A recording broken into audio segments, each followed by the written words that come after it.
Good morning, everyone, and a very warm welcome.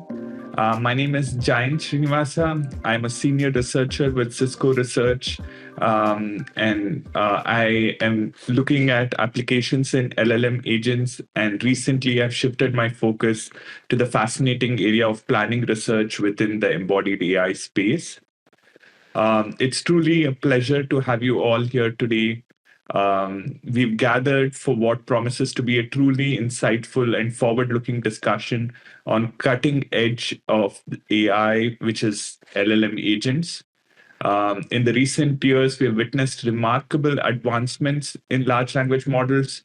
Now, the evolution into LLM-based agents is opening up to unprecedented possibilities, transforming how we think about AI capabilities, moving beyond just simple responses or chatbots to complex problem solving. This event is designed to help us understand and analyze what is truly possible with these intelligent agents, and crucially, how we can achieve most impactful outcomes from their development and deployment. We'll be diving deep into the technical frontiers of the space. And for this, we are incredibly fortunate to have distinguished lineup of researchers, each a leading expert in the forefront of agentic AI. Their groundbreaking work is shaping the future of this field, and they're here to share their invaluable insights with us today. Before we dive into their research presentations, I also want to highlight the AGNTCY Collective. This is an open source initiative being proudly led by Outshift by Cisco that is actively defining and building the future Internet of Agents. The vision is to create a collaborative ecosystem where powerful agents can discover, communicate, and work together to deliver value across various domains. So here's a quick look at our agenda. We'll start with an overview of agency, then dive into three fascinating research talks from leading academics before wrapping up with a panel discussion. To kick things off, it's my pleasure to introduce our first speaker, Tushar Agrawal. Tushar is the Senior Director of Product for Agentic AI and Quantum at Outshift by Cisco. In this pivotal role, he's responsible for defining and delivering on Outshift's product strategy and roadmap, particularly in these cutting-edge fields. Tushar brings a wealth of experience to the stage with over 14 years of product and business management expertise gained from both Fortune 10 companies and multiple early stage venture-backed startups. Before joining Cisco, Tushar led the technical product management and go-to-market arm for Amazon Web Services computer vision AI business. In that capacity, he was instrumental in driving the roadmap, development, and adoption of the innovative pre-trained AutoML and generative AI-powered capabilities, including object detection, text extraction, facial analysis, and content moderation.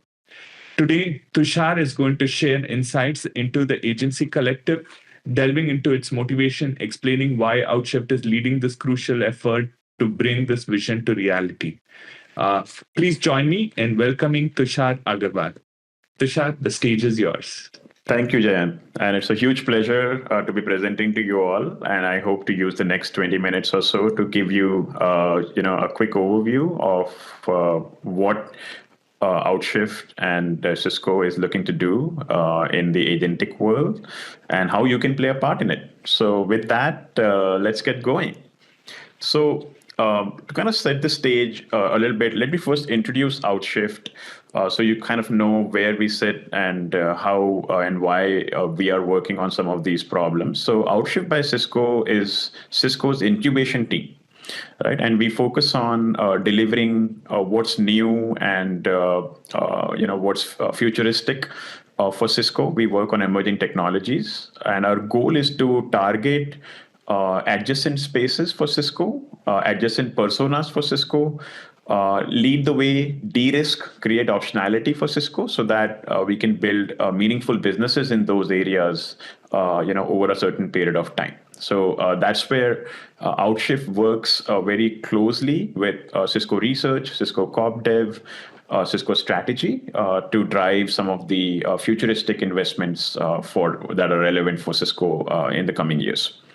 In the same vein, one of the areas that we looked at is also the whole Gen AI agentic world. And we started by saying that there is certainly, and as you all can imagine, this is all over around you in terms of kind of what's happening. There is a paradigm shift in computing, right? We have gotten quite used to highly deterministic software, highly deterministic workflows for various softwares collaborating with each other.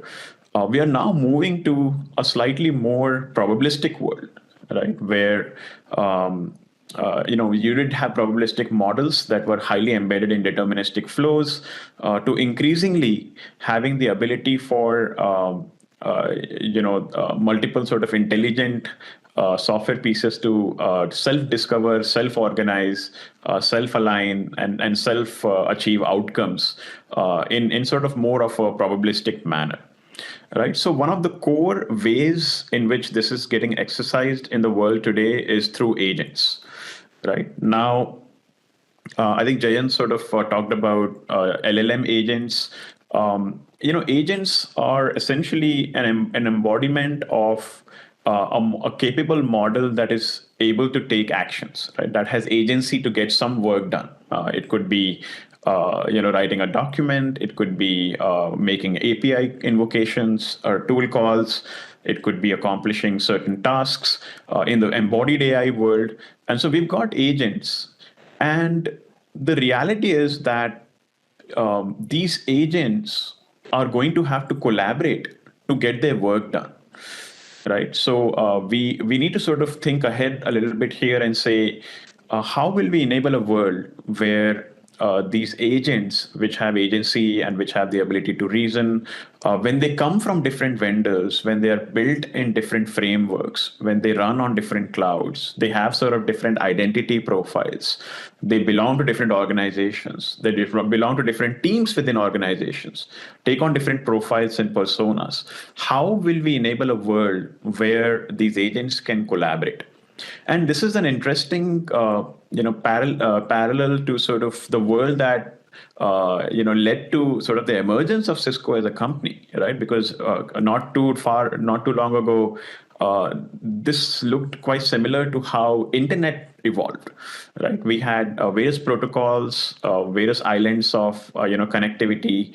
How do you sort of enable a world where different web apps, different SaaS apps could collaborate with each other, and has taken us a long time to sort of get to that point. And we envision that a similar set of protocols, similar set of standards, similar set of work has to be done in order for this agentic collaboration to happen in such a seamless way as we experience today with internet. So just to sort of give you an example of it, right?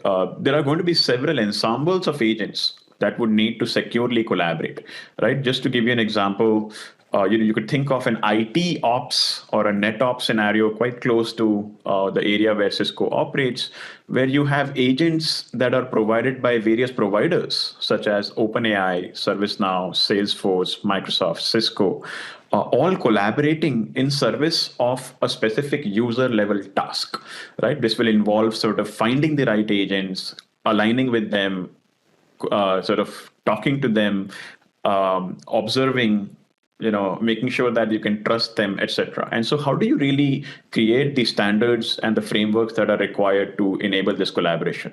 A similar example could be set for drug discovery and materials discovery, and so on, right? So there are sort of hundreds of examples, thousands of examples where we can imagine that there will be a need for all of these agents, which are built by different vendors, run in different deployment environments, run across different organizational boundaries, to collaborate.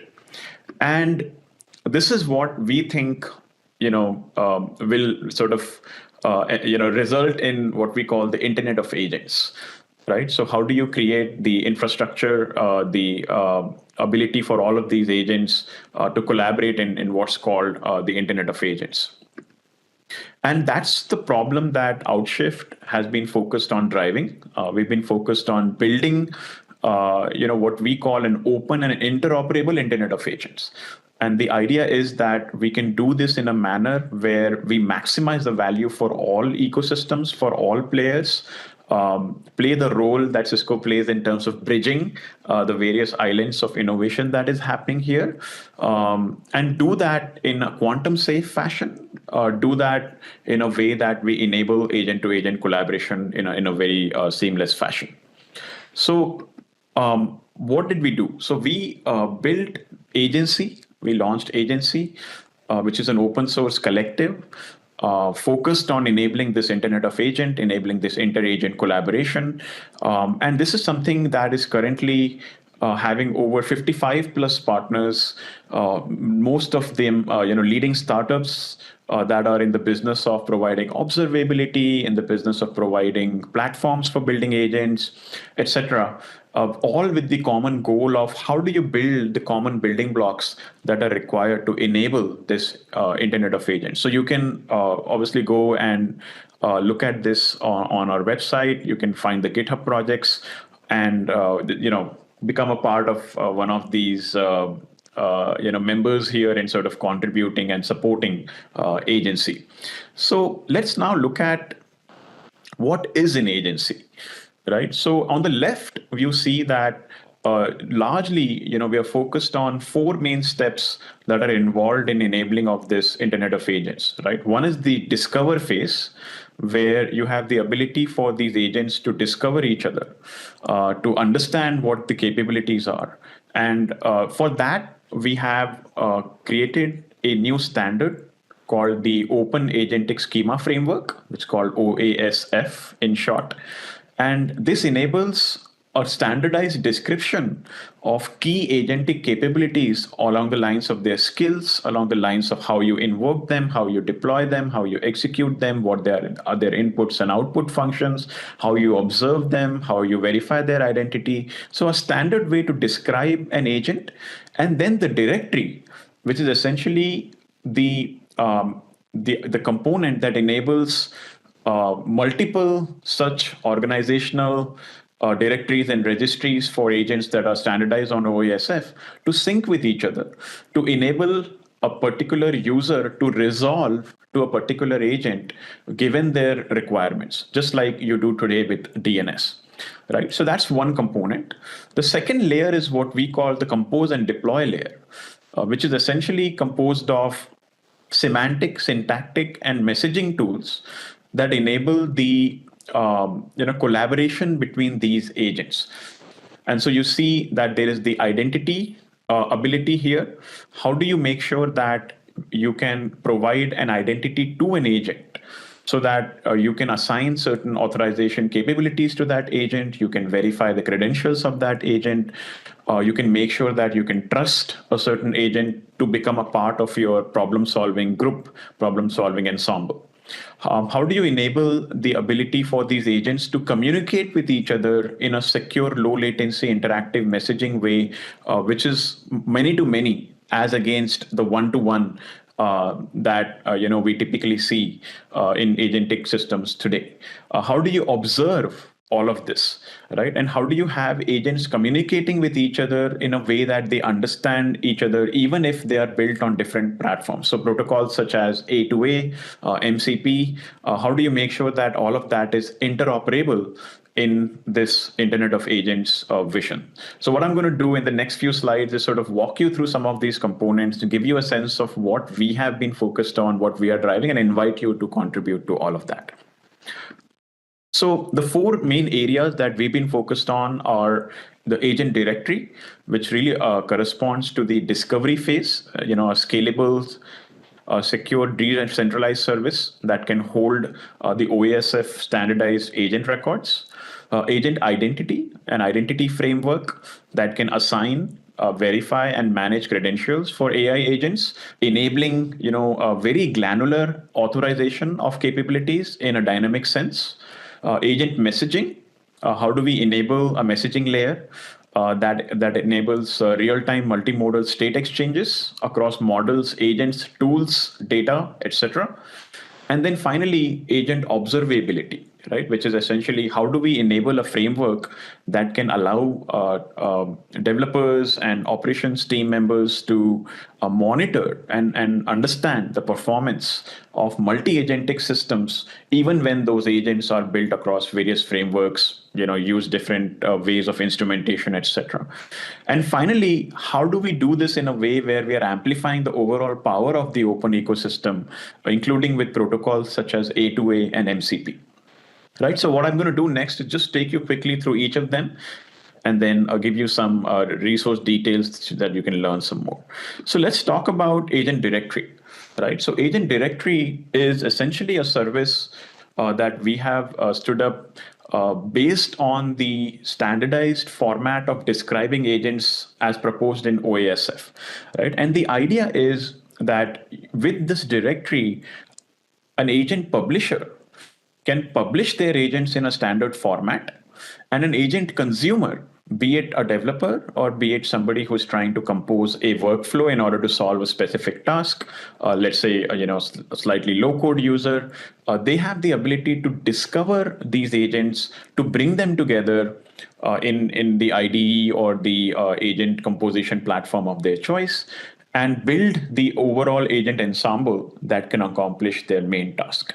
Right. So the idea is that you have a standardized record, which is the OASF schema, and then you have the ability for a sort of a cryptographic trust model based ability that ensures that this agent record that is published has sort of the right authenticity, has the right provenance, and you have the ability for these to sync across organizational boundaries, across team boundaries, as permitted by the IT policy that the organization may have, enabling a standardized discovery, selection, composition, and sort of observation of those agents as they are built into the workflows. So that's Agent Directory.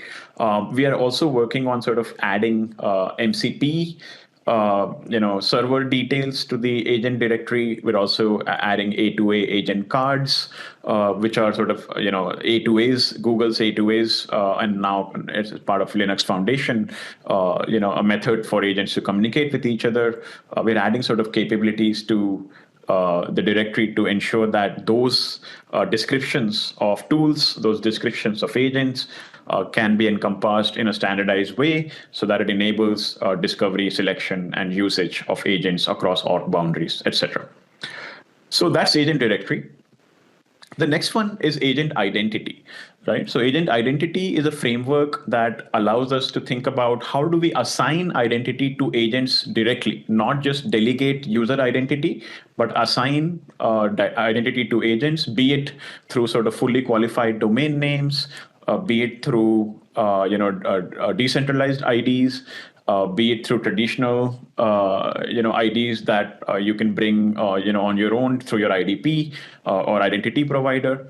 And so we're sort of looking at how do you assign identities, be it all these following types. How do you then allow for verifying credentials? How do you allow for very, very specific task-based authorization of what the user is allowed to do, what the agent is allowed to do, in what context, etc. Right. So we're sort of working on a set of capabilities around this line. We're also working on, as I said, messaging. So Slim is the component that we have enabled in agency to enable low latency interactive messaging. It extends gRPC to support pub/sub interactions in addition to the standard supported request, reply, streaming, fire, and forget. It employs authentication, authorization, and end-to-end encryption using MLS and TLS to ensure that only agents that are part of, and the agents and tools that are part of this messaging group can see the messages, and the infrastructure itself is not given access to those pieces of messaging, etc. Supports MCP and A2A protocols with the ability for these agents that are communicating with MCP tools or using A2A protocols to correspond with each other, they get a shared messaging channel over which they can publish messages and subscribe to messages, enabling many-to-many interaction as against just a one-to-one correspondence. And then finally, we have the agent observability and evaluation track, where we are publishing SDKs and schemas that enable for capturing of traces, events, metrics, logs of multi-agentic systems, even when those systems and sort of subsystems are running across various frameworks and tools, enable the standardized capturing of melt data, and then computation on translation of this in a standard schema, so that developers or operations teams that are dealing with multi-agentic systems can get end-to-end visibility into their multi-agentic system operation. An example of this would be, how do you know that two agents are collaborating well with each other? Right? What metrics do you really need to stand? What do you need to track there? What do you need to compute there? And how do you sort of do that instrumentation in a standardized way, donate something like that, make it a part of OTel, and extend the capabilities so that you can very quickly understand the operation, optimize the operation, troubleshoot the operation, right, of your multi-agentic applications. To kind of bring it all together, we have also been working on Accorda, which is a sample application that we have built based on a fictional coffee enterprise. And this brings all of the elements of agency together to show you how multiple agents can use Slim to exchange messages with each other, or you have a highly complex multi-agentic system that you can observe, that you can use Slim to communicate with each other, that you can discover through directory, and that you can verify in terms of like the ability for each of those agents or sub-agents to get work done in a very granular fashion. I kind of went pretty quickly, but I would love for all of you to check out AGNTCY. This is available at agency.org in terms of the website. You can find the link to the GitHub repo there. You can find the link to the documentation. You can also join the AGNTCY working group office hours to sort of learn more about each of these individual components. Engage with these component teams in terms of sort of logging issues, contributing code, and then if you have more questions, you can reach out to us at hello@agency.org. So that's in a nutshell what I wanted to cover, and with that, I can hand it back to you, Jayant. Yeah, thank you, Tushar. Since we have a couple of minutes, there was a question that came through chat. The question is, what are plans, tools, or solutions that support agentic AI security to prevent loss of visibility and the ability to implement zero trust and role-based access controls? Yeah, no, that's a great question, right? I think one of the things that we have observed today in terms of sort of, what's happening in the agentic world is a lot of the workflows are currently what we call semantically routed, right? And so I think you sort of have a deterministic flow, and you have that deterministic flow interspersed with intelligent agents, but you're trying to sort of use them in a lot more controlled fashion. But the future is where you have these agents sort of self-discovering, self-aligning, self-engaging. And so in that sort of an environment, there is going to be an absolutely heightened need for what we call, defining sort of what trust should look like, establishing it in real time, to some degree, even going as far as enforcing it and validating it. And so there is a very interesting area right? In terms of sort of how do you enable dynamic agent systems to establish trust. And so this sort of work that agency enables on that front, which is how do you discover these agents in a standardized way through directory? How do you verify them through identity? How do you observe them in a way that it helps you get confidence about things going in the right direction or even adjusting as required? And then how do you make sure that you have a standard interface in Slim that helps these agents to communicate with each other and be that central point where you could put in a bunch of enforcement points? So that's a quick summary of the answer, Jayant. Yeah, thank you, Tushar. Actually, there are a couple of more questions, but yeah, I mean, quickly going over, how is Slim different from A2A or MCP communication? Yeah, absolutely. So MCP and A2A operate at a higher abstraction. They are more focused on ensuring that there are standardized endpoints that enable, let's say, an agent to call a tool through MCP, or an agent to interact with an agent. Let's say two agents are running on different frameworks. How do you have the common set of endpoints that enable you to invoke them, to configure them, to interrupt them, etc.? Slim works at a lower level, at sort of a transport level, and it supports both MCP and A2A. And the idea is to enable that interaction between a tool or an agent to happen in a way that is, low latency, secure, and sort of multi-party. And so, regardless of whether you're using MCP or A2A, Slim enables you to do that interaction, in a much more scalable way, neutrally across, various agents. Got it. Just final question for you. Do agents and agencies support Splunk integration built in, or are there ways to link to Splunk? That is like one part of the question. The second part is like, how does security for semantic communication interface differ from traditional information security like SSL tunnels and end-to-end encryption? Yeah, no, very cool question. I think I'll kind of answer this in a slightly more broader way, right? I mean, obviously, one of our goals is to enable standardization, and the idea is that then enables various providers to then offer solutions that meet these standards and hence sort of cater to a much wider sense of capabilities versus the private islands that you may find in case there is no standard, with each cloud provider or each model provider building their own closed ecosystem.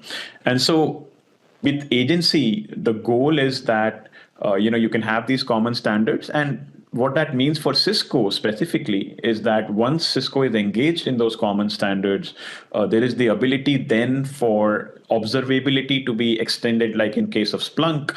How can Splunk then look at providing capabilities that enable effective troubleshooting of multi-agentic systems, for example, right? How do you enable abilities to, observe what is really happening in a multi-agentic system for the IT teams or for the developer teams in Splunk? And so that's one connection point. Similarly, on the security front, it opens up various touch points in the sense of how do you ensure that there is an understanding of what the user is asking for in terms of their task that they want to accomplish, and whether those tasks whether the user or the agent has the necessary permissions to complete those tasks, and sort of the semantic understanding of converting those tasks into what permissions would be required, right? And so on. So I think there are sort of several interesting touch points spanning all the way from compute, networking, security, observability, collaboration across agents, etc. And that's sort of a set of sort of possible incubation areas for us emerging from agency and the capabilities that agency and the ecosystem is enabling. Yeah. Thank you, Tushar. This is a very insightful overview of agency and its vision. It's very clear that the future of agents is collaborative and open, and long live agency. Yeah. Thank you, Jayant, and thanks for all your time. And we'll look forward for you to check out the GitHub repo, check out the website, and reach out to us for any questions and engagements. Thank you. Thank you. So now for the first deep dive into the research front, it's my pleasure to introduce Jingbo Shang. Jingbo is an associate professor at the University of California, San Diego, with a joint appointment in both computer science and the HDSI. Professor Shang earned his PhD from University of Illinois Urbana-Champaign in 2019, where he was advised by Professor Ji-Wei Han. He completed his Bachelor of Engineering from SJTU in 2014. Beyond his research, Professor Shang is also actively involved in nurturing future talent, serving as a coach for the UCSD's ACM ICPC team. His core research interests revolve around an innovative paradigm he calls extremely weak supervision.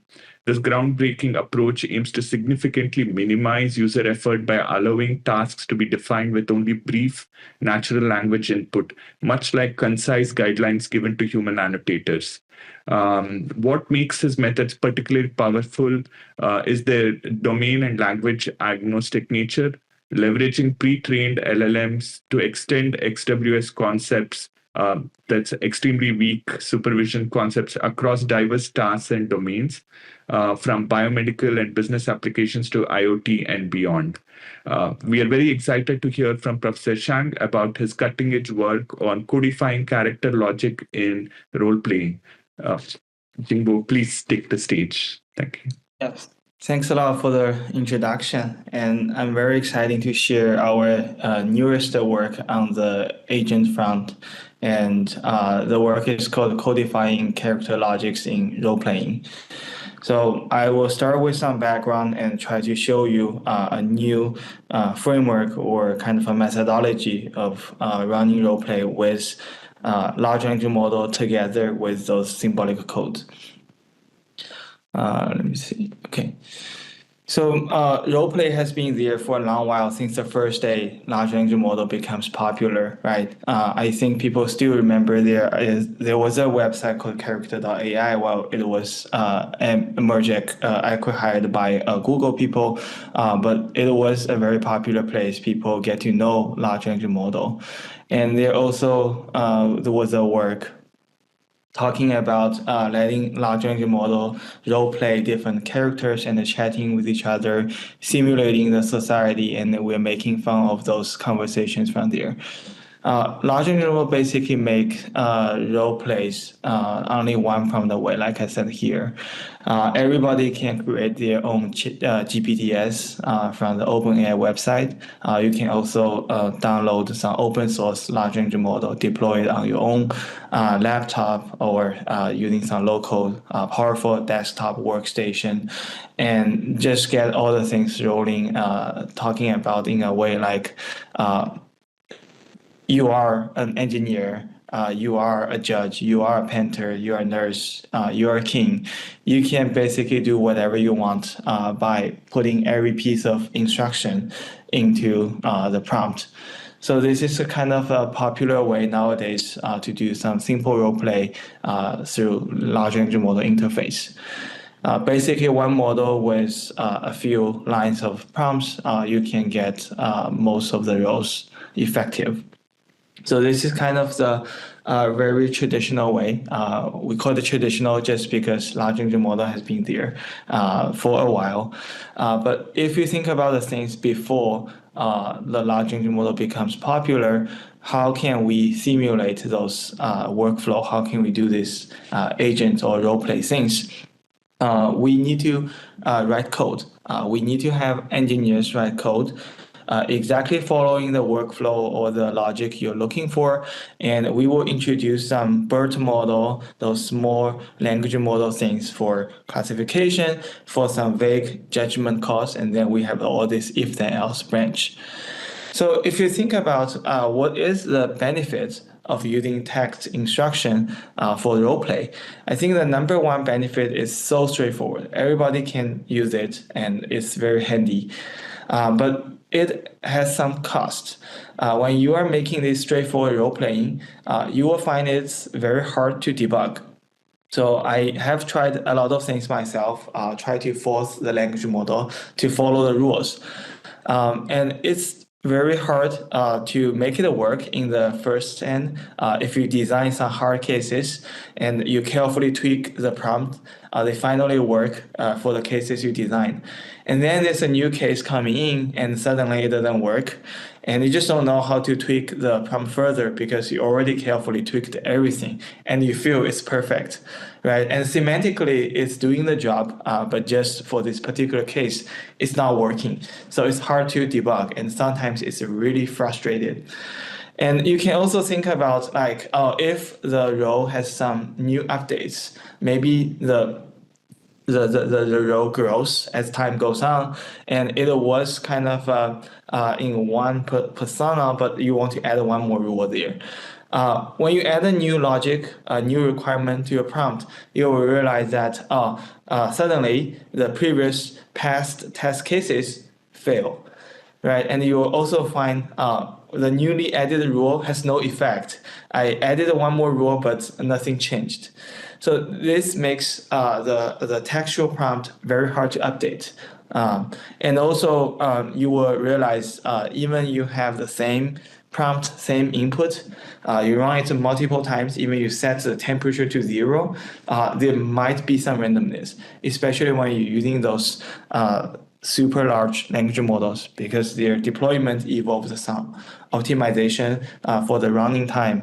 And there was some untraditional implementation evolved, and that will introduce some randomness you never expect. So putting all these things together is fairly difficult to really have a very concise and accurate role-play model using large language model. When you want to do something more advanced, you will see something that you cannot have everything under control. So we propose a solution here called a codified profile. So whenever we're talking about role play, we want to have a profile. And this profile encodes everything that we need to know for a particular role. Here we have an example. There's a Pokemon called a Castform. I will have some picture later. I forgot to put it here. So it's a very special Pokemon. The Pokemon's type will change by the current weather. If the weather is sunny, it becomes fire. If the weather is rainy, then it becomes water type. So there is a very clear rule stated in the Pokemon series. When you first see this Pokemon, there's an introduction. People will talk about this. So what if we can turn these things into something non-text, right? And we want to have something that's easy to debug. We human can read it. We can even revise it if we feel it's wrong, and we can update it. We can control the randomness. And I already put the answer here. The answer we're looking for here is actually code. Just think about when we are doing this agentic workflow stuff before large language model was popular, we do write code, right? And we write the code like this. We write a function. The function takes the thing as the input, and then we will try to check if some condition matches with the thing, and then we'll just append some statements there. So if the thing mentioned that weather is sunny, then we'll append a statement say, oh, the cast type becomes fire, just because we learned this from the text statement in the beginning. And we can have those if then else logic very nicely here by turning this textual statement into code. And our principle here is we want to turn the logics into code as much as possible. And we will see why we want to do this and what are the benefits by doing that. And keep in mind that we still have some function calls here, like this binary check. This still rely on large language model prompting, or you can customize some binary classifier based on some weak supervision techniques. So here is the general idea how it works. You can define some helper functions, and in our paper here, we mainly focus on this a binary classification or multi-class classification function to tell you whether or not the answer to the question is yes, no, or we just don't know. So this will be the simple function, and we are prompting some language model. It could be large one, it could be some small one. We'll have some discussion later on the model scale. So we will turn all the text things into multiple functions. And every function will have some function called to this check condition, and they will return some statements like I just mentioned earlier if the thing can trigger anything. So whenever the character has met a new thing, and we will just check all this stuff and put together the trigger statements returned by the function outputs together with the textual profile, and then we do the role play. Say, oh, given this scenario, what the next action the role will take. So that is a prediction. And if the prediction finally is different from the ground truth reference, then we will go back and update the codified profile. There must be something wrong. There must be something we haven't seen, and then we can update it. So let me walk you through with some examples and see how it works. We have a character, it's a cute dog called Iggy, and it's a major character in some comics.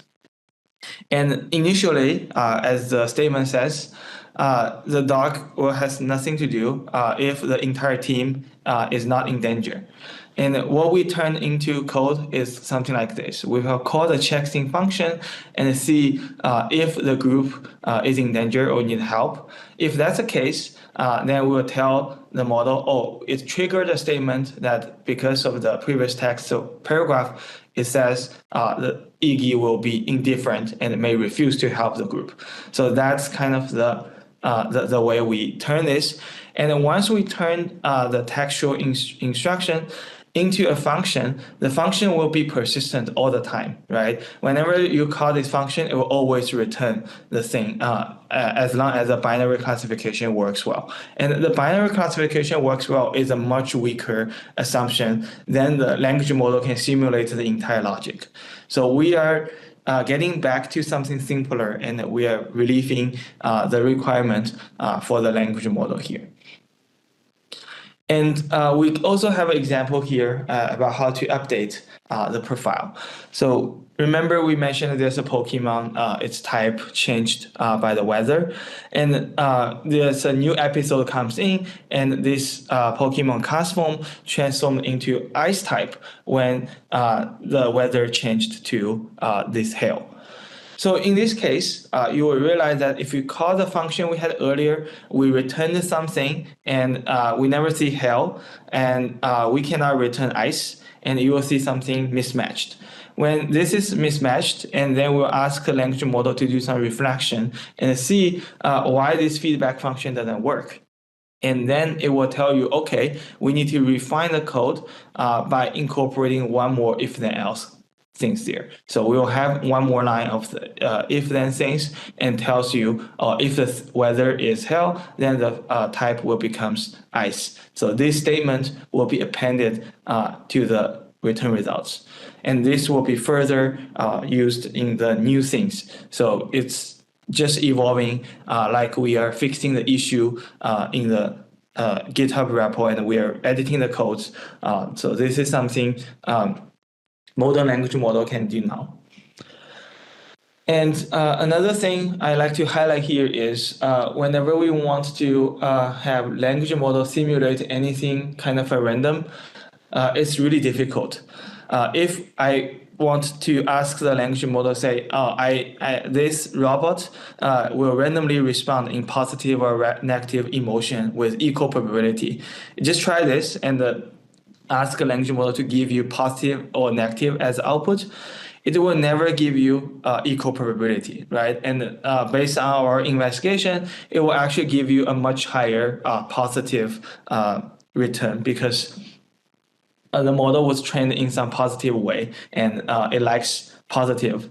There's some bias towards that. But if we turn this into code, we can actually use the random function built in all the programming languages we have, and it can really simulate this equal probability as expected. And we are also exploring as a future work, how can we utilize this randomness to really better simulate the entire world. But the nice thing here is we can have controllable randomness, and whatever percentage you want, we can simulate this using code.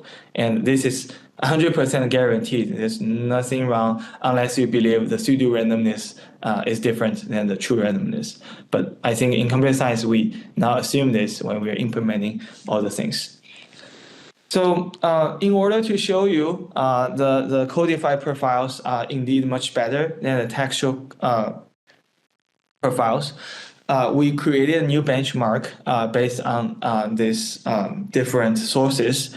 My student picked the first 3 comics, and I picked the last 3. One comic, 1 TV series, and 1 US cartoon, and talking about all these different characters. So we looked into these different artifacts, and we find some major character and a minor character. So you see 2 numbers for the characters, just because some of them are more frequently mentioned in the thing, some of them are less frequent. So we sort the frequency of the character after we get the entity recognition results, and we get all the stuff there. And we count the average of the things they have appeared. So you can see the major ones and minor ones, they are really different. And we covered all the different cases from all the series we got, episodes. So, and we will prepare the data, and by parsing the profile, for example, here is example from the Game of Thrones, and there's a storyline telling, and this is the data we have. And then one data point will be something like the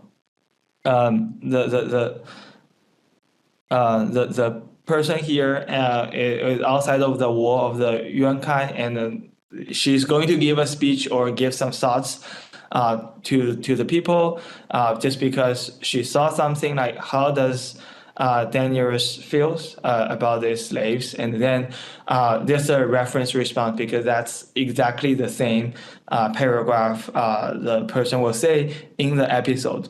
And we will have the role play to simulate this without providing the reference. And we'll compare the response generated by the model and also the reference, and use the NLI to tell whether they are actually about the same, or they are kind of a contradiction, or it's just neutral. We don't know which one is right or wrong, but they look okay. So that's kind of the scoring function we will see, and it's very popular in role play. So if we apply this evaluation to all the things, and we can see that we have different baselines. We have vanilla, that is basically the GPT performance without having a particular profile for the character, because the model may have seen the data before. And we also have the textual profile only, and we also try the retrieval augmented generation. We have the codified profile, and we also append the textual profile there. So from the results, you can see the codified profile is the best, and the textual profile can help this a little bit further, but not much. And we also tried a different way to do the prompting with or without COT, and we can also compare the baselines with different costs of the decoding. Then you can see the codified profile has a consistent performance gain. And we also tried different evaluation. Instead of doing this NLI, we ask a human and a model to compare if A model's response and the B model's response, which one is better. And from the results, you can see the ranking between these different models, pairwise comparison, winning rate things pretty much agree with all we can see in the previous table. And we also look at the ablation study and see if evolving, that updating the code really helps. And you can see that with the code, evolving help a lot. If you're looking at a textual profile, evolving sometimes helps, sometimes doesn't, but they consistently perform worse than what we have with the code and evolving. And we also tried the small language models and see if we can really get the small language model working for role play, because we now offloaded a lot of things from language model to codes. We have those symbolic things to run all the things without prompting the language model. Language model will be only in charge of this binary or multi-class classification questions in our code and do some summarization and generation at the end. So we can make it possible to use a small language model like those 1 billion size things to achieve a decent performance, sometimes even as good as these 8 billion models. So you can see that it's promising. If we follow the codified profiles, we will be able to use some small language model to make this happen for role play. So I think we are right on time. The idea here we presented is pretty much just a codified profile. And we believe with this idea, we can have more persistent, updatable, and controllable randomness role plays, and we can possibly generalize this to agents. Just think about the workflow. Maybe you have a few instructions to follow. You were using the system prompt or user prompt to tell the model, oh, here are the rules you have to obey. But it's really hard for the model to follow this in 100% way. But if you think about turning things into code and offloading a lot of reasoning or the rule following things to code, you will be possibly following all the things 100%, right? And you can count on the current development of the large language model for better coding capability, so you can actually have a better codified profiles. And you can also think about maybe we should design a better programming language for agents, and then we can easily turn natural language instructions to code so the agents can really stick with the rules we have. So this is pretty much what I prepared for today. And you can find our work on arXiv. As you can see here, we have the reference at the bottom left all the time.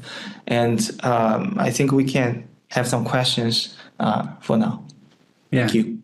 Thank you, Jingbo, for the great talk. There is a question that came in from chat. Does codifying multiple rules lead to internal conflict in the agent's personality? How can this be addressed in a way that the role-play LLMs are consistent as well as diverse? I mean, I think just from the presentation, right? Like, I think the thing is, like, as the rules get more and more complex, how do you like have the consistency as well as the diversity coded in?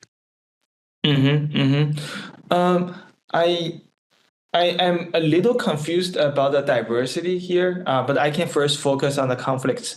So as the role grows, there are some ways that could be conflicts. I forgot to add an example here. So the character Iggy, it actually turns to, so here it's uninteresting fighting, but after one episode, the personality of Iggy changed, and it will be very interesting fighting and defending for the group. So in this case, we'll apply this update here, and it will revise the code, deleting these lines and add one more line, say, oh, it has changed. And so this is the way we update this and keep the persona up to date. So conflicts will be resolved by overriding the older rules by the new rules. And for diversity, I assume there might be some question like, what if there are multiple rules applied to the same role? Can we put it in the same function, or we actually have multiple functions? So in our solution, we actually have multiple functions. One character can have a huge number of functions. And that's why we can also have a codified reg here, try to retrieve the relevant functions, run the relevant functions only. But in most of cases, we actually brute force run all the functions, because running the functions is really cheap, and you can run them in parallel. And it's easy to do this. So that's why we just run all of them. And for one character, if you think about those TV series or movie or comics, and there won't be more than 200 functions, so it's quite under control. But if you think about very complicated agents, then we need to think about how can we really handle all the different functions for one character and find the ones really applicable to the current thing. So that's something we need to worry later when we extend this to very complicated workflow. And for diversity, another thing I can imagine could be like, what if we have multiple functions for different characters and they're isolated for now? Got it. Thank you, Jingbo. This is a really fascinating presentation. It's almost like coming like a full circle. We are going from determinism to probability back to some sort of determinism again with this. Yes. So thanks again for the great talk. Looking forward to the panel discussion. Sure. So,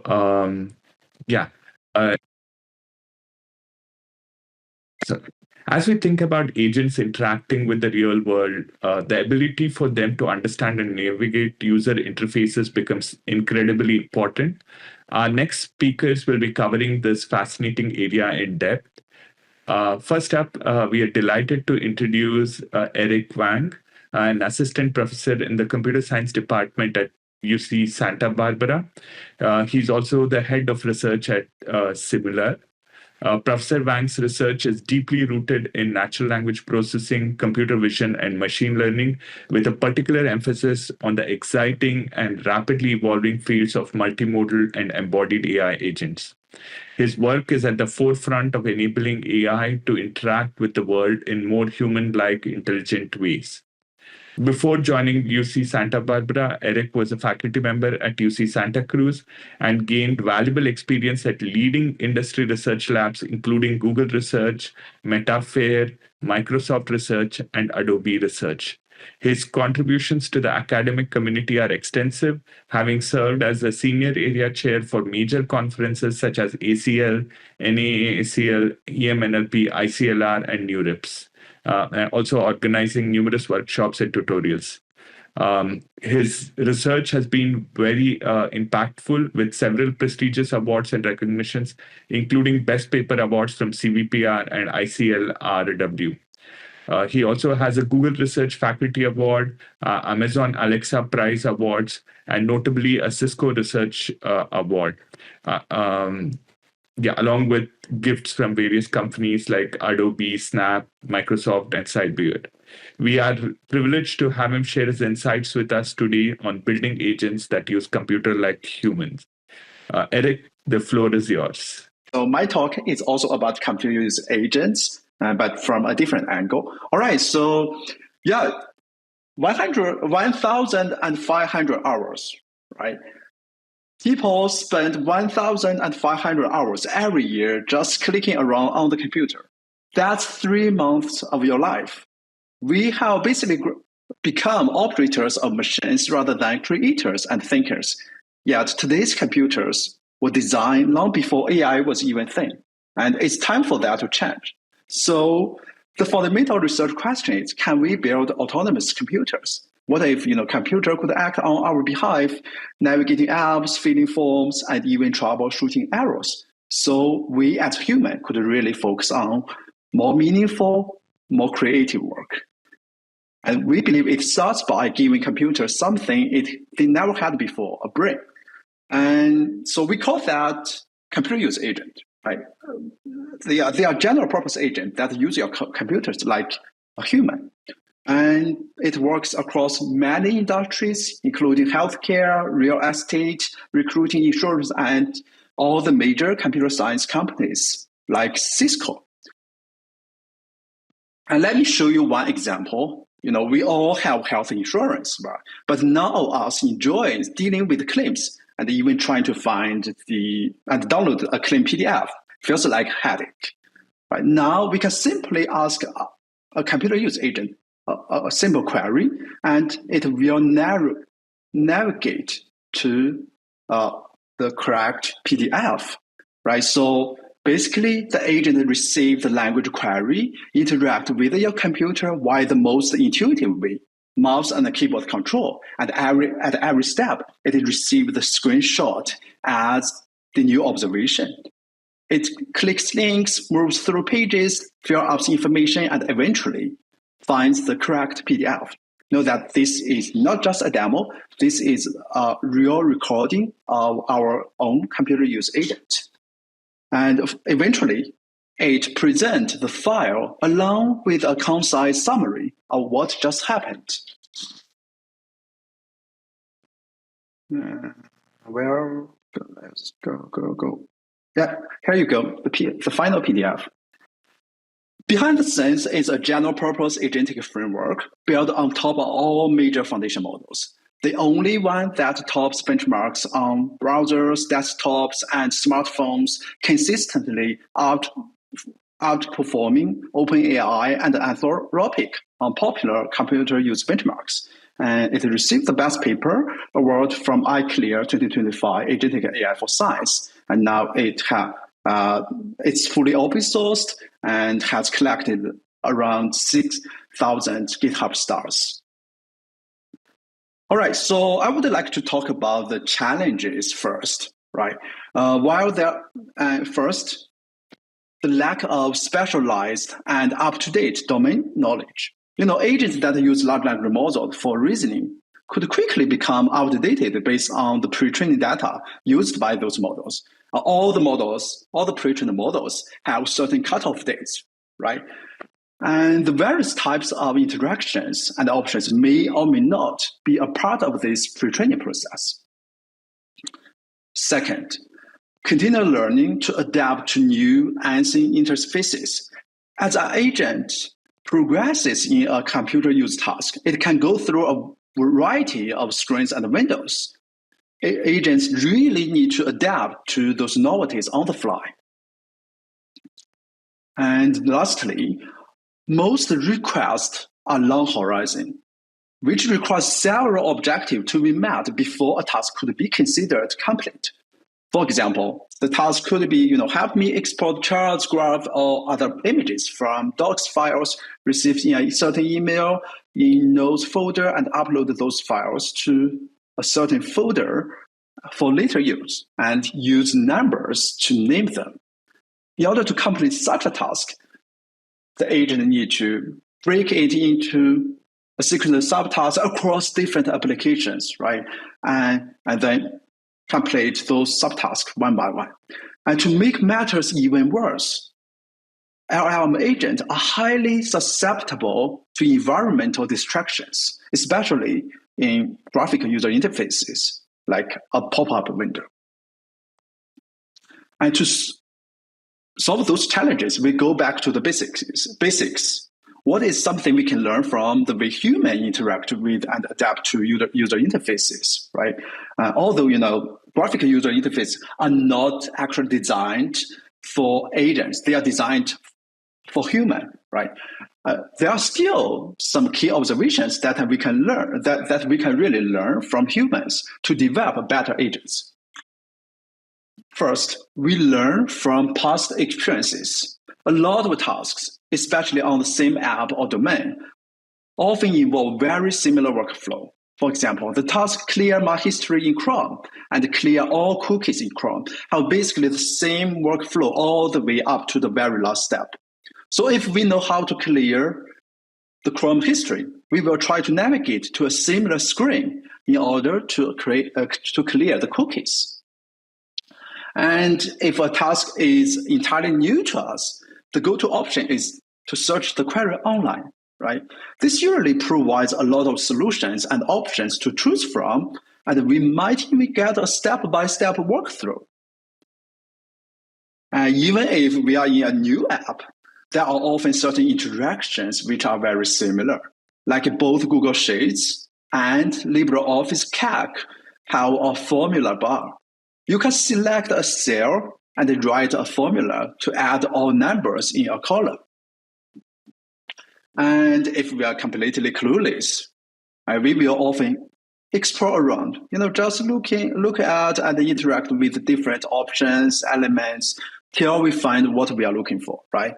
And then when we are faced with a new task, on this app, we can recollect, we can reuse, the previous exploration experience and save the new interaction for future use.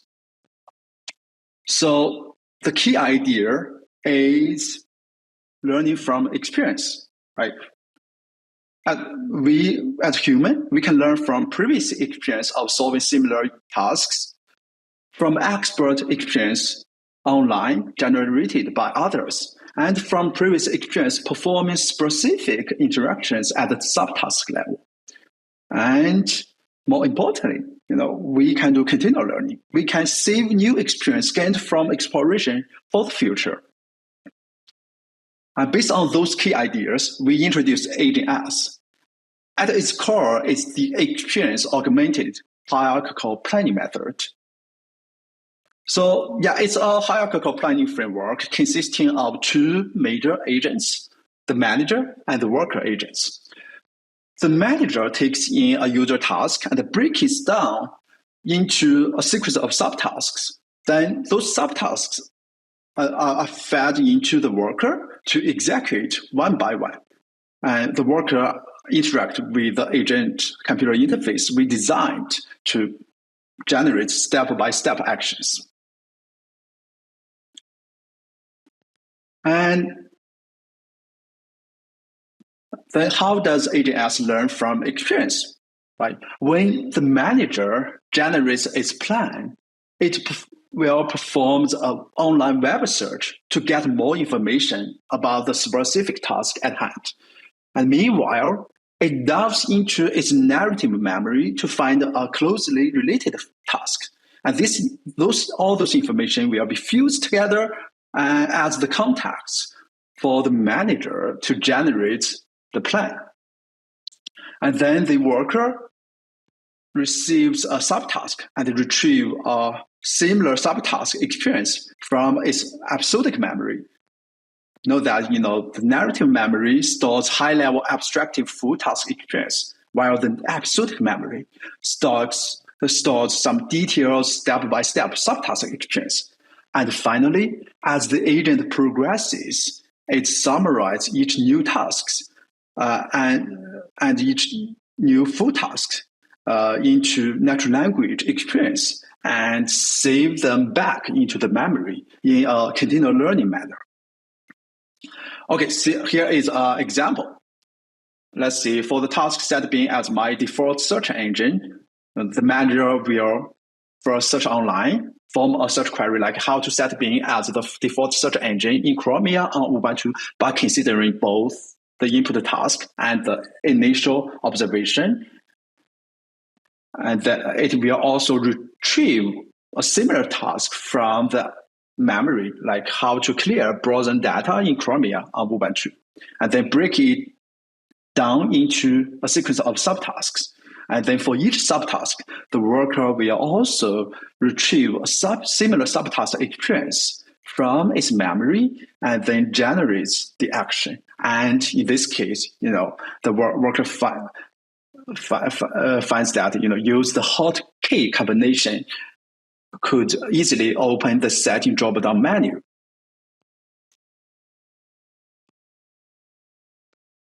And so AGNTCY was the first ever open sourced computer user agent, and now the most popular agentic framework on the market. And so back at the time of submission, AGNTCY almost double the performance of the previous SOTA across various domains, including open operating systems, office tasks, daily tasks, professional tasks, and multi-app workflows. And we also did some ablation study on the impact of experience retrieval. And as you can see here, the experience retrieval is very useful for computer user agents, right? And among all those experience, web search and subtask experience from absolute memory have the most significant impact. And okay, but here is one problem, right? So when we deploy the agent, right, its memory is basically empty if you do nothing. There is a cold start problem, right? And so to address this problem, we perform a self-supervised exploration first to collect some experience. Basically, we leverage a large language model as a task generator to propose some dummy tasks, and then let our agent to execute those tasks and save the experience into the memory, right? And then after deployment, the agent can retrieve some relative experience from the memory and also save the new interaction into the memory in a continual learning manner. So we are also doing continual memory update at inference. And further ablation studies reveal that the initial exploration is highly effective. And we also know that using a self-evaluator that summarizes the trajectories instead of just storing the full trajectories is also helpful for better performance. All right, so we made some progress last year, but as you can see, even though we doubled the performance of the previous SOTA, the performance gap between AGNS and human performance is still pretty large. So there is still a long way to go, right? So what's still missing? First, many systems still struggle with pixel-precise grounding, the ability to localize and interact with the exact element on the screen, like cells in a table, sliders, or specific words in a paragraph. And this really limits fine-grained manipulation and control on graphic user interfaces. Second, there is an over-reliance on generalist models, right? Those models try to handle everything from planning to action generation to grounding, which often results in some superficial behaviors. And based on our observation, we know that the strongest generalist model, such as Cloud 3.7 or even Gemini 2.5, the best large language model on the market, are actually weak grounding models, right? As you can see, the Cloud 3.7 model achieves similar performance with uGround, and even worse performance than UATAS. So a specialist grounding model is actually much better at the grounding task than those generalist models. So that said, those monolithic systems that depends on a single model to deal with everything are actually suboptimal, right? Can we combine the best of generalist and specialist to improve grounding and also the adaptation to the evolving environments? Therefore, we introduced the second iteration of our agentic framework, AGNTCY, a compositional generalist specialist framework. We still have the manager agent and the worker agent to deal with semantic reasoning at different levels. And in addition, we propose a mixture of grounding mechanism for precise and flexible grounding. So basically, we have three main types of grounding expert. The visual grounding model, which takes a natural language prompt as the input and output a coordinate on your screen. And a textual grounding expert that uses the OCR technique to precisely identify and select spans of text. So it works for any text on your screen, like on a website, on a document, within a cell, and then a structural grounding expert that grounds to and edits multiple cells in tabular structures. And then our manager and the worker would serve as, especially the worker agent, would serve as the router to dynamically decide, which grounding expert to use for the current subtask or specific steps.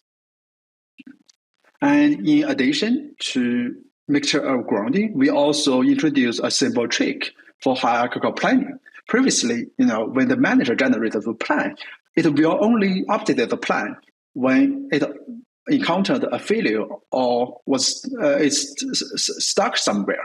And now we let it replan after every subtask to proactively update the plan and adjust it to the evolving environment. And here is an example of how it works. Okay, we probably don't have time for this, but basically the high-level idea here is that, when the agent observes that it uses a wrong visual grounding expert to do things, right, it can dynamically adjust the plan and redirect to a different grounding expert, like a tactual grounding expert, to select the last paragraph based on the first and the last sentence. We can skip this.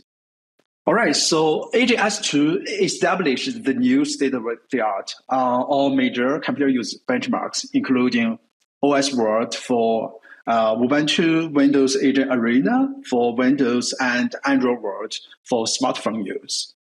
And with the Gemini 2.5 Pro, it even breaks 40% success rate within 50 steps. And we are currently developing AGNTCY 2.5, which you can expect in the upcoming weeks. All right, some key takeaways. First, a compositional framework consisting of generalist models for reasoning and specialist models for grounding outperforms monolithic models. And it is better to distribute the cognitive load to different kinds of specialists and let the generalist model operate in a purely semantic reasoning space. And you don't need to have the structured models. A well-motivated modular framework could help you get there with minimal cost. So we basically prove that a well-designed framework with all weaker models could outperform one single strong model. All right, what's next? Okay, so I would like to quote, what David Silver and Richard Salter said earlier this year. Welcome to the era of experience, right? We already did some work in this domain. AGS is doing experience augmented hierarchical planning, but how can we incorporate experience without a rigid structure, like without human-defined structure, skills, experience at all, right? Let agent to fully operate on itself. And can we apply the recent advances in the large reasoning models to AI agents as well? Let them to do grounded long horizon reasoning. And we observe that is actually the largest bottleneck right now. And eventually, can we develop agent that can self-evolve by learning experience fully on its own? Thank you so much. Here are the references for this talk. We will move on to the next presentation from Yu Su. We are incredibly honored to have him with us. Professor Yu Su is an associate professor and innovation scholar at the Department of Computer Science and Engineering at Ohio State University. His leadership roles are extensive as he co-directs the OSU NLP lab, co-leads the foundational AI team in ICICLE AI Institute, and leads the machine learning foundations team in Imagenomics Institute. Professor Su brings in a wealth of academic and industry experience. He earned his PhD from University of California, Santa Barbara, and his bachelor's degree from Tsinghua University, both in computer science. Prior to his current role, he's also contributed his expertise as a researcher at Microsoft Semantic Machines. His groundbreaking work has been widely recognized, and he is a 2025 Sloan Research Fellow and has received several Best and Outstanding Paper Awards from prestigious conferences like CVPR and ACL. We are honored to have him with us today to discuss the intelligent feedback loop. And with that, Professor Yu, over to you. Yep, thanks for the warm introduction, and so glad to be here today. I decided to change the topic a little bit and focus more on computer user agents. So the title of the talk will be Augmenting Human Cognition with AI Agents that Use Computers. We, as everyone probably has come to realize at this point in this session, that computer user agents have really been developing in a very fast pace in both academia and the industry, especially in 2025. So in this talk, I will briefly review some of the work from my group and use that as a chance to discuss some of the key challenges and the future directions in this space. Right? Without further ado, let's get started. So at a high level, I think most people would agree that we are entering a new evolutionary stage of machine intelligence. But it's hard to articulate what this exactly new stage is. I think one way to understand where we are is to compare with human intelligence. So our brain is very powerful. Somehow, it can take raw inputs from different sensory organs and represent them in a unified neural representation that also supports symbolic reasoning and decision-making, right? That's very powerful.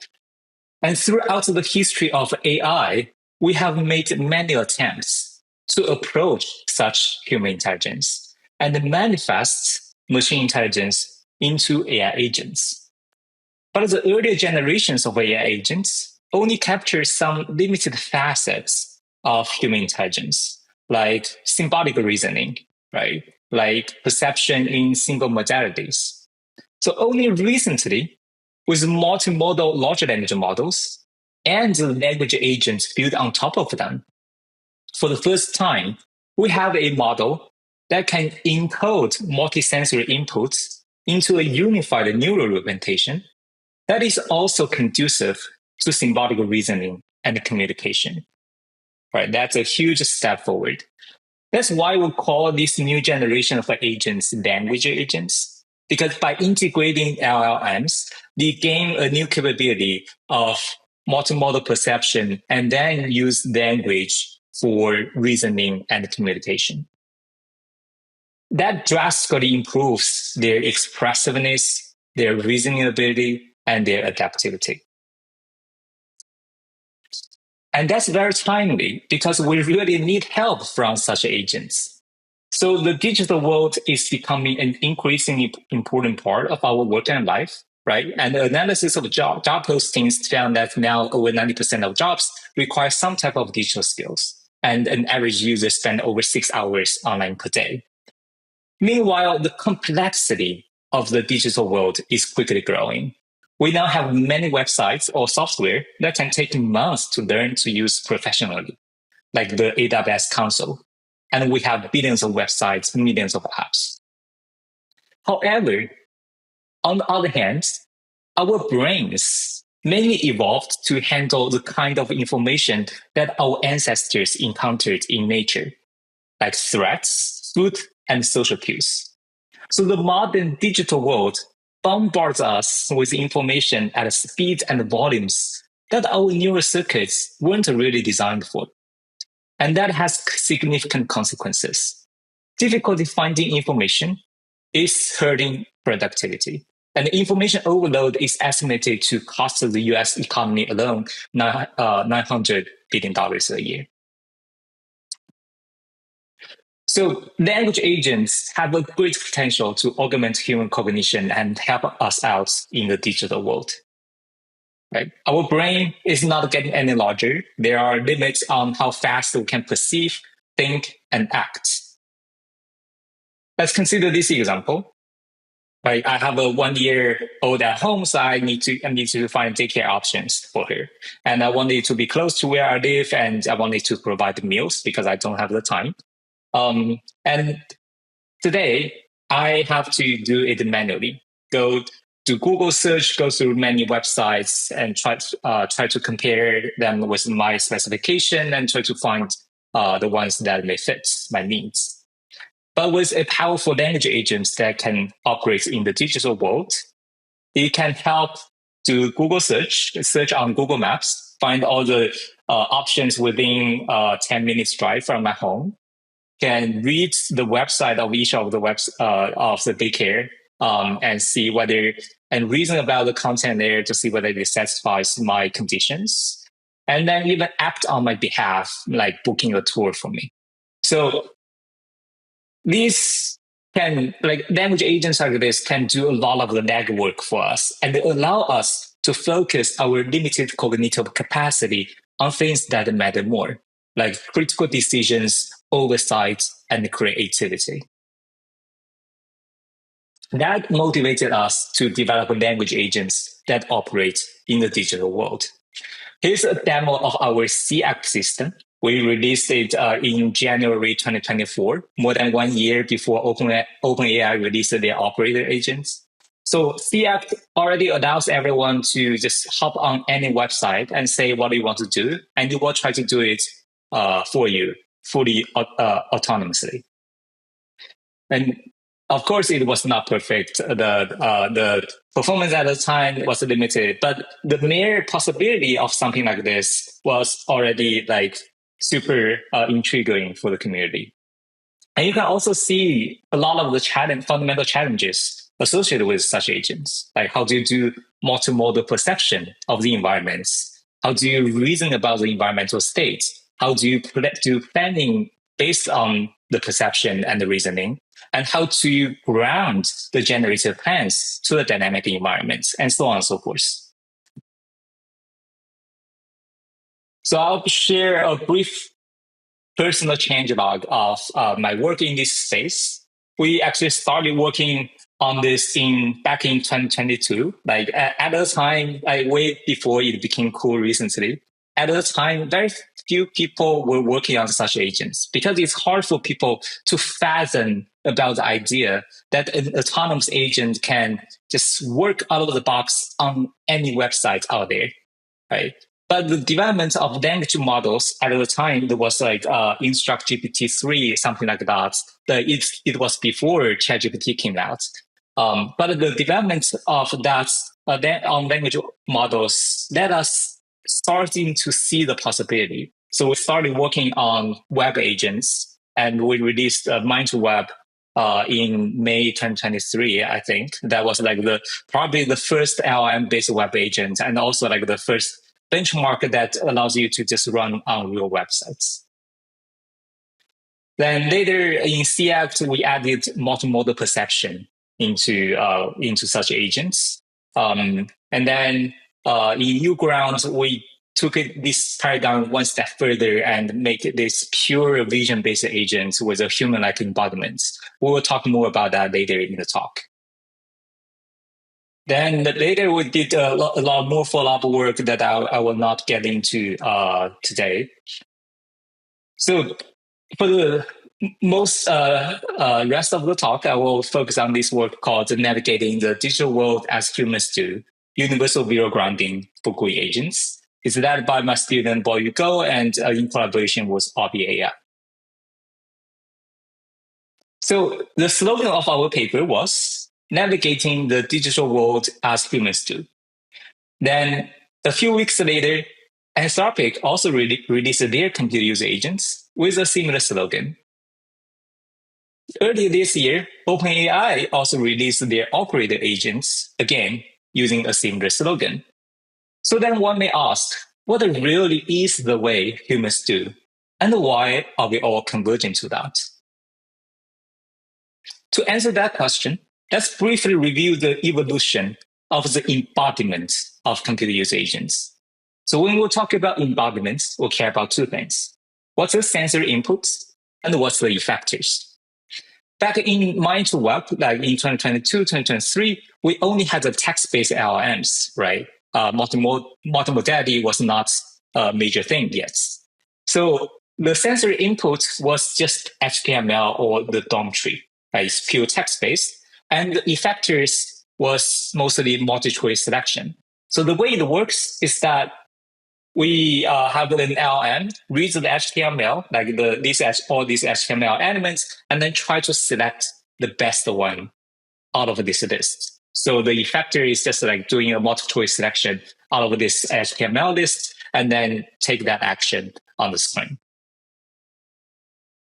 Then in CACT, we started developing CACT because GPT-4 Vision became available in late 2023, and we started working on the MMAU benchmark, and we realized that the timing was ready for a multimodal agents. So we did the first work on this.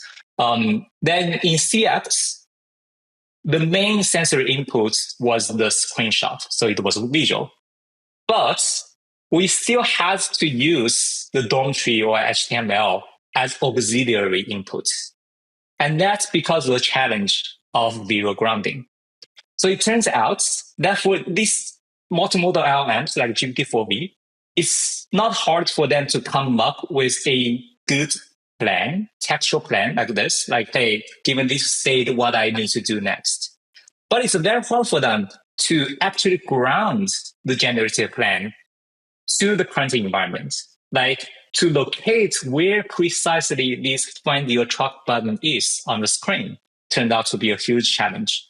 So to mitigate that grounding challenge, we provided some help using HTML. Like either still use this like list of HTML elements and formulate this as a multi-choice QA task, or you do like superposition on the screenshots, like to mark these options based on the HTML, and then that's the models to choose from them.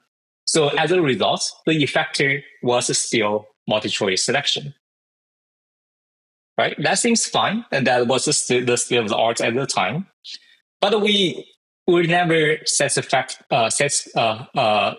with that, because we knew that these text-based representations like HTML has a lot of limitations. For example, the raw HTML is quite noisy. And then as a result, like most people resort to use a more condensed version called the accessibility tree, which is designed for assistive technologies for people with disabilities. So it's a more compact semantic representation. However, just like other semantic representations we use for the web, from like a semantic web, they are known to be very incomplete. So there is a comprehensive survey that found that over 95% of homepages have accessibility annotation errors, and there is an average over 50 errors per page. So it's quite imperfect. And also these additional inputs just increases your latency and inferences costs at every single step and easily compound over a long horizon. So that seems rather unsatisfactory. And on the other hand, humans browse the internet not by reading the HTML and doing multi-choice questions, right? We just look at the screen and directly decide where to operate on. Like I click on this pixel, I move this thing into that, from here to there, right? So the human like embodiment is only taking visual input as a sensory input and directly do pixel level operations on the screen. So that's the embodiment we want to push for. We want to see whether computer user agents, like web agents, can just adopt a similar human-like embodiment. So that's what we did in CACT-V. In CACT-V, we only use the visual observation, like the screenshots. Then we use a multimodal LLM to generate a plan, a textual plan, like what to do next.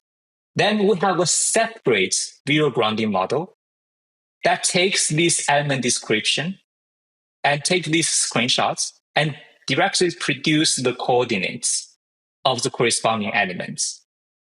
Then the planning model can take this predicted coordinates and then combine with the predicted actions, then just do pixel level operations on the screen. Right? So At this point, it should be clear that zero grounding was the bottleneck. And that's literally the title of the CACT paper. And then that's a major reason why we see so many grounding papers later in the clear cycle of the CACT. But I think most people realize like how challenging it is, like how important it is, but much fewer people realize how challenging that is. Like we need to develop a universal zero grounding model that can generalize this across all platforms. You want it to work out of the box on any websites, on any desktop software, and on any mobile apps. That seems very challenging. To make it even more challenging, like the referring expressions we use for GUIs are highly diverse. Like we can refer to some elements by its visual appearances, like this red icon labeled Uniqlo or this hello heart button. We can also refer to something by its positions, including both absolute position, like it's at the top left corner of the page, or relative positions, like it's to the right of another element. And we can refer to something by its functions. Like how can an agent know that this icon at the top left corner of the page can get back to the home page, right? That's entirely idiosyncratic. And oftentimes we use a hybrid of all this for some really ambiguous cases. But fortunately, there is some light at the end of the tunnel.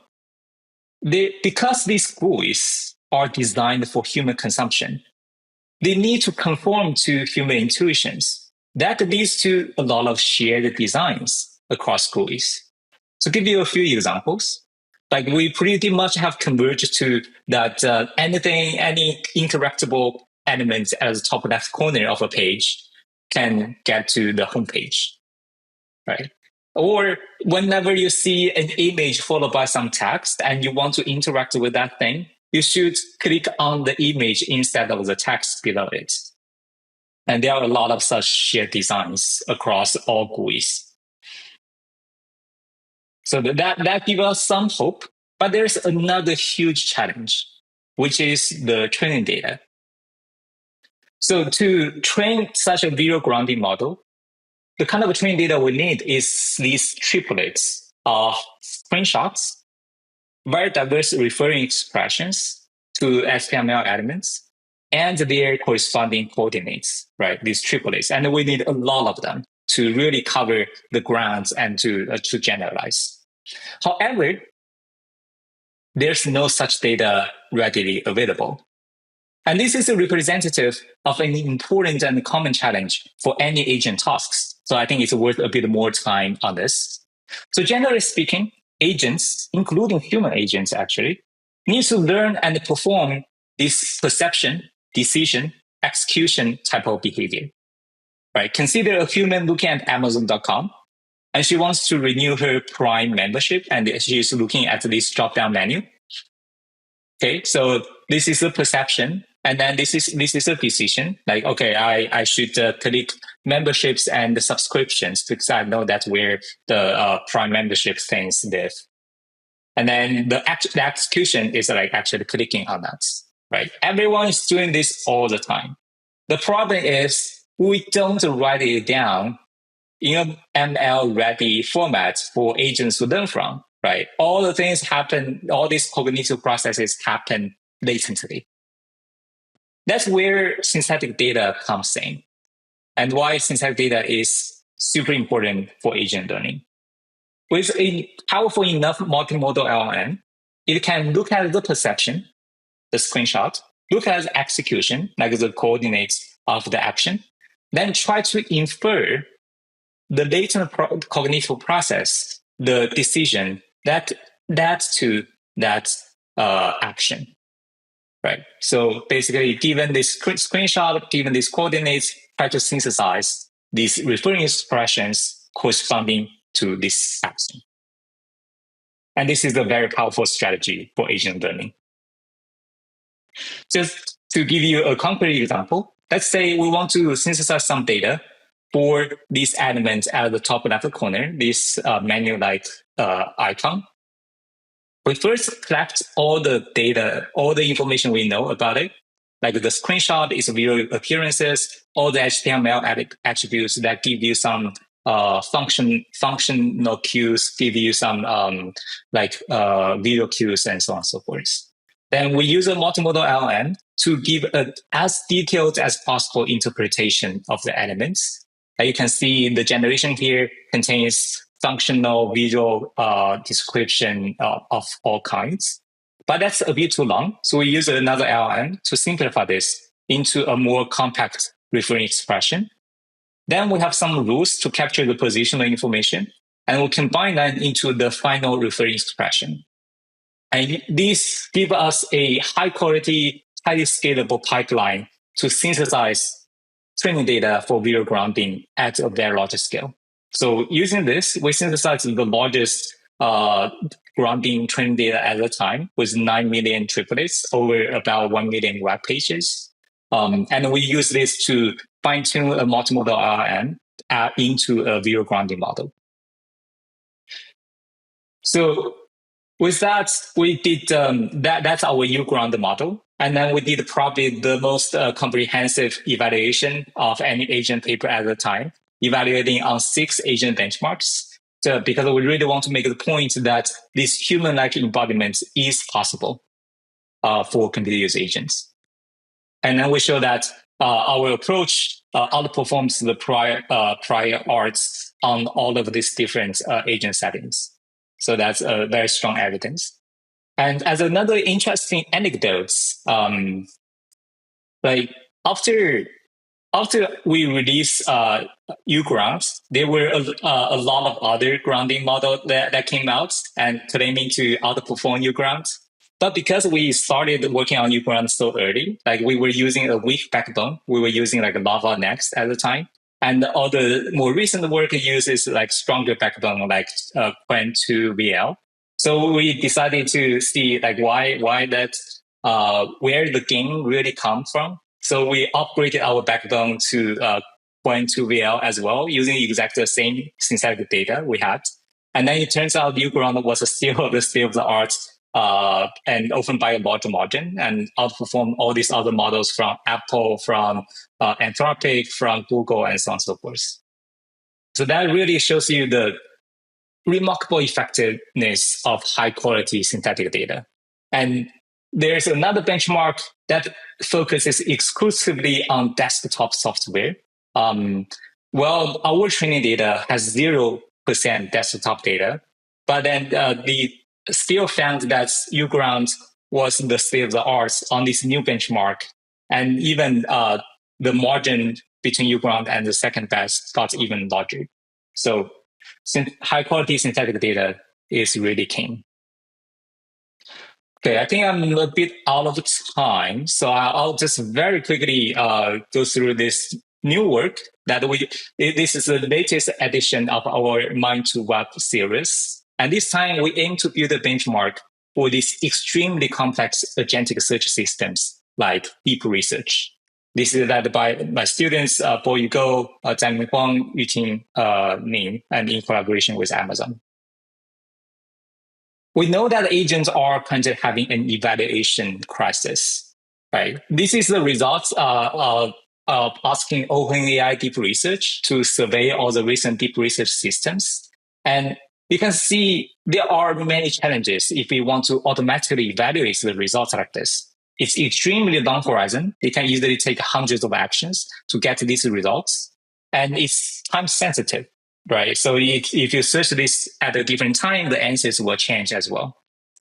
And then you have a lot of attribution and hallucination issues that you need to evaluate, whether this claim is actually supported by the cited source, right? Our current evaluations methodology for agents cannot handle such complex tasks. I'll skip this one. Then for Mind to Web 2, we really take this evaluation crisis head on with an agent as a judge approach. So MATLAB 2 features a lot of realistic long horizon tasks like this that are actually time varying. So it doesn't assume like just a fixed answer that you know ahead of time. And it often across many websites. And so these systems generate these citation-backed answers like this. And then and across very diverse domains. Then we have an agent as a judge evaluation that looks at this task, the answers, all the cited web pages, and then have a agentic workflow that decomposes this evaluation and then automatically do the judgments. Maybe real quick here. So this is an example rubric tree for our agent as a judge pipeline. You can see like the leaf nodes are like this binary judgment, like whether this product is indeed from IKEA, it's in the right price range, and so on and so forth. And then the internal nodes can aggregate these judgments from the leaf nodes. And each of the leaf nodes you can imagine is like an LLM as a judge call, is an using an LLM to extract the right information from the answer, and so on and so forth. So these rubrics and these tasks are extremely complex, right? Humans takes 20 to 60 hours, 60 minutes to do a task and across like hundreds of web pages. And we did a very comprehensive evaluation of all these agentic search systems and find that like the ordering of these systems is probably not too surprising. And the best systems like OpenAI Deep Research is already achieving 50 to 70% of human performance while spending half of the time. So that's highly promising. Okay, to conclude, I think we are really just at the dawn of a long journey when it comes to agents. In the past year, like we did a lot, some progress on grounding, on reasoning, on multimodal perception, but there are a lot of other underexplored grounds like memory, long-term memory, like planning, like continual learning. And particularly for continual learning, I think we are really entering the era of experience. And continual learning from experience will be the defining problem for the next phase of AI.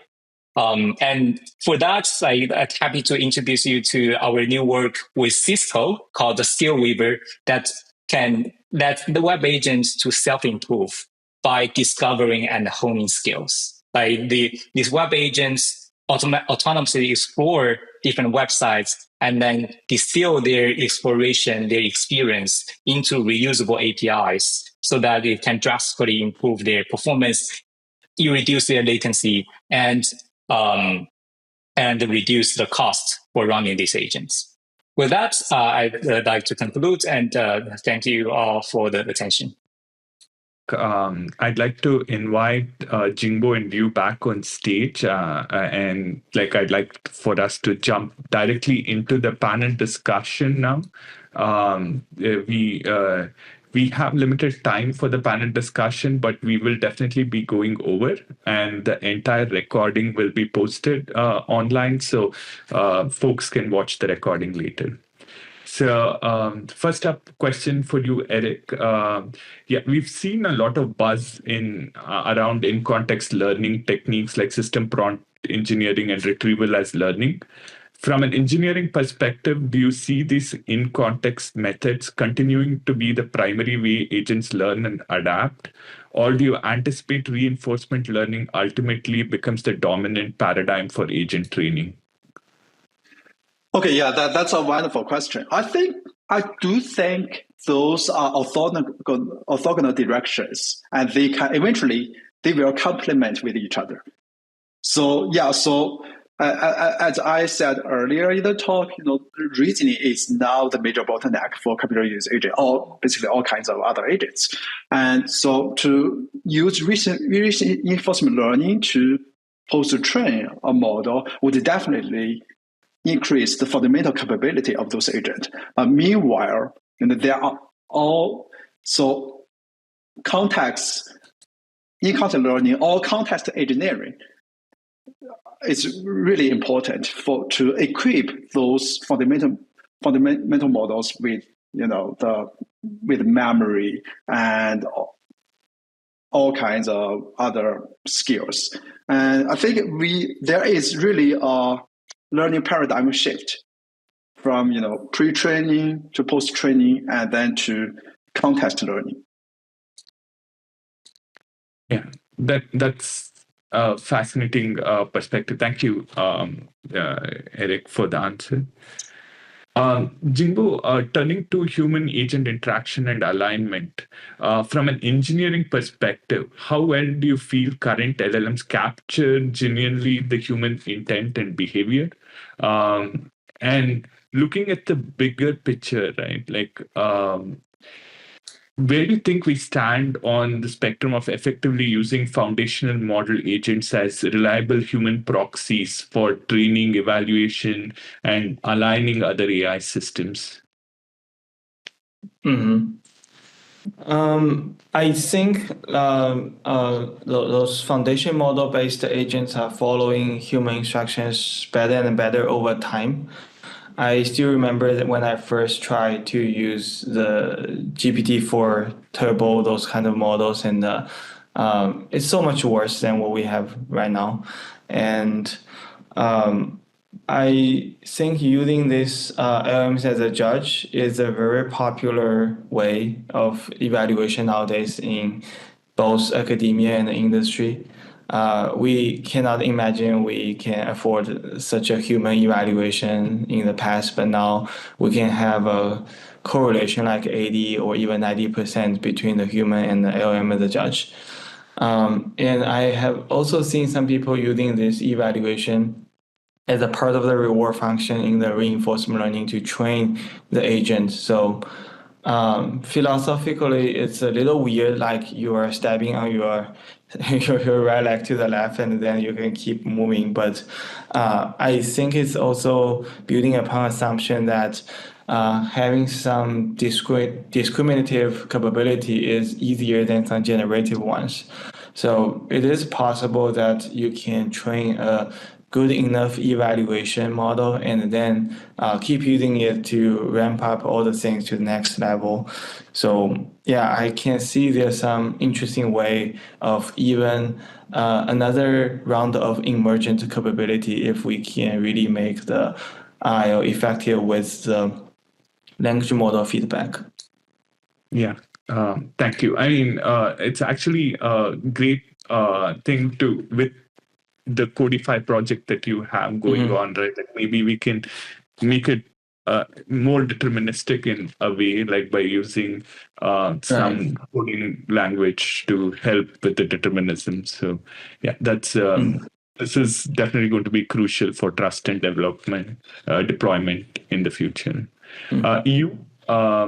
This one question is for you. When we think about building truly intelligent agents, the question of knowledge storage becomes key. Agentic memory versus parametric learning. How do you balance the trade-offs between storing knowledge externally, perhaps in a knowledge base, or directly encoding it within the model's parameters? Looking ahead, which approach do you believe is most likely to shape the next generation of learning agents, especially from a practical implementation standpoint? I think that this is a very well crafted question based tailored for my research experience. My group works on both kind of memory. We try to understand in these massive LLMs how their parametric memory gets formed and what the representation is like. And we also work a lot on non-parametric memory. We have the HippoRack series of work that really pushes the non-parametric memory to some extreme. I don't know whether I can say this entirely from a practical engineering perspective, but I can certainly share the high-level philosophy I see in this space. I think eventually both of these will be highly necessary, and it creates a highly synergistic system. In some sense, this I should quote unquote this. It's somewhat like system one, system two, even though I'm not a huge fan of these terms. Like the things you still want some thing be some knowledge, some semantic knowledge. Of course, the parametric memory provides like the actions, provides the your reasoning power, provides your general processing abilities. But that's for sure, and that you don't get much from non-parametric memory. And then you also want some semantic memory knowledge to be stored parametrically, because that provides a kind of shortcuts for your when you need to use them. You don't have to do an external search for stuff that you really need to use frequently, and you can you can store stably. On the other hand, non-parametric memory is really a unique invention because of these LLMs, because we can use language for reasoning and communication, right? That's really the foundation that makes it possible to do non-parametric memory, right? The non-parametric memory was not really a thing before LLMs. At least you cannot just use it as freely as we are now. But of course, we have rack systems, but I think we are really just scratching the surface right now for how to really make non-parametric memory work, especially in agent settings. So if I are to put my bets today, I'll invest a lot more in non-parametric memory. Yeah, that's really interesting, right? Like, and it is very interesting to see how the future plays out and how developments happen. So this is super interesting. Like, in the interest of time, like we have a few other very interesting questions, but I will ask them at a later point. But just to conclude the event, final two questions from my end. I'm curious to know what each of you would think about what would be the most significant development or breakthrough you anticipate in the field of LLM agents that engineers and researchers should prepare for in the coming year.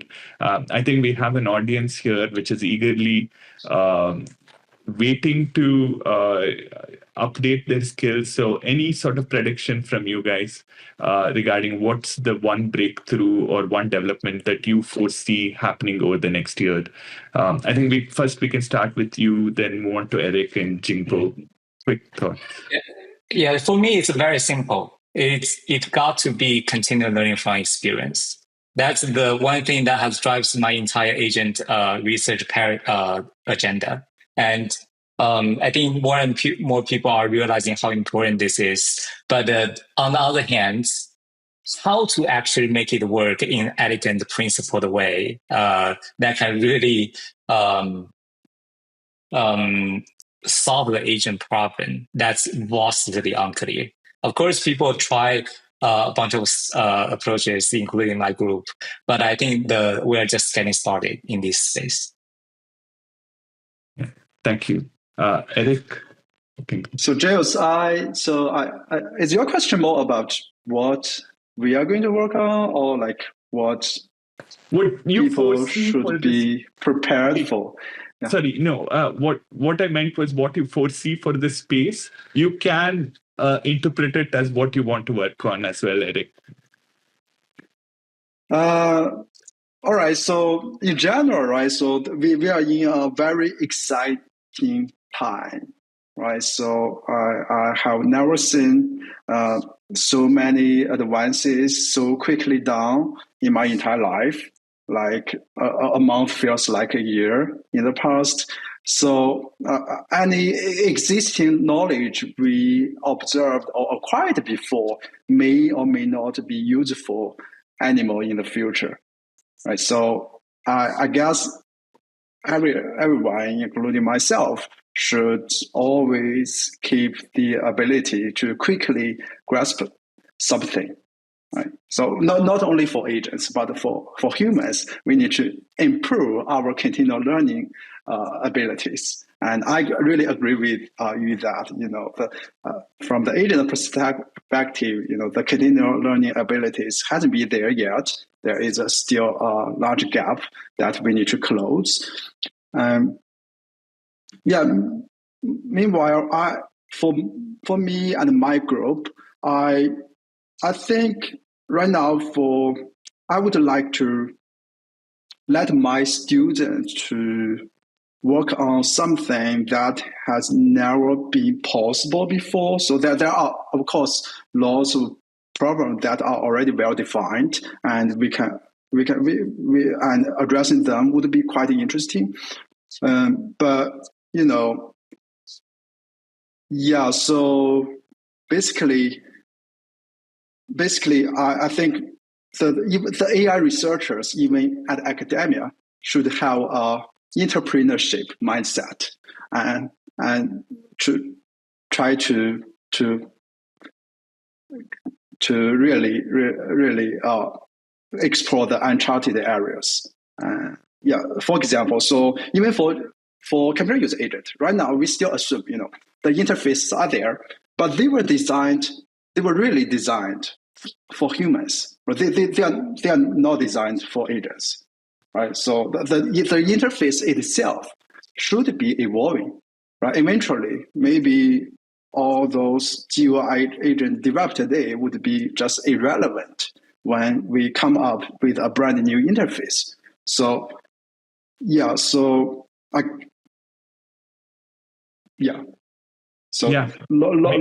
answer. Got it. Sorry, Jingbo, quick thoughts from you, and then we'll just conclude the panel.